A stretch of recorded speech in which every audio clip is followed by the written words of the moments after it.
Income tax refund file करने के बाद टैक्स पेयर्स को रिफंड के पैसे का इंतज़ार होता है। डिपार्टमेंट टैक्स पेयर्स को पहले उनके रिटर्न के प्रोसेसिंग के बारे में बताता है। इस बारे में टैक्स पेयर्स के ईमेल आईडी पर इंटीमेशन आता है। आमतौर पर इसके 3 से 4 हफ्ते बाद ही रिफंड का पैसा टैक्स पेयर्स के अकाउंट में आ जाता है। 31 जुलाई इनकम टैक्स रिटर्न फाइल करने की आखिरी तारीख थी। इनकम टैक्स डिपार्टमेंट ने कहा कि इस बार आखिरी तारीख तक 7.28 करोड़ रिटर्न फाइल किए गए हैं। कुल फाइल किए गए रिटर्न में टैक्स पेमेंट करने वाले टैक्स पेयर्स की संख्या आधे से कम होती है। किसे मिलता है refund?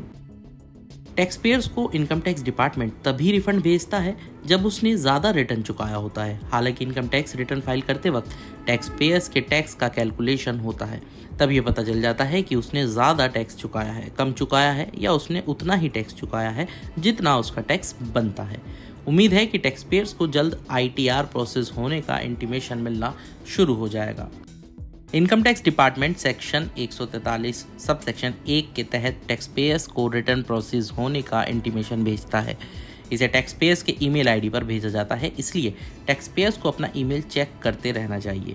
Tax payers income tax department की ई-फाइलिंग वेबसाइट पर लॉगिन करके भी अपने रिटर्न का स्टेटस चेक कर सकते हैं।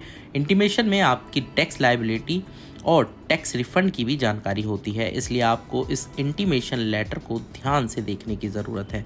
अगर आपको लगता है कि इनकम टैक्स डिपार्टमेंट की तरफ से किया गया टैक्स का कैलकुलेशन सही नहीं है और आपका रिफंड ज़्यादा होना चाहिए, तो आप इनकम टैक्स एक्ट के सेक्शन 154 के तहत रेक्टिफिकेशन रिक्वेस्ट भी फाइल कर सकते हैं।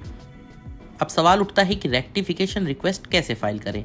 Tax payers rectification request income tax department की ई-फाइलिंग वेबसाइट के जरिए सबमिट कर सकते हैं। इस बारे में इनकम टैक्स डिपार्टमेंट ने 8 अगस्त को अपनी वेबसाइट पर जानकारी दी है।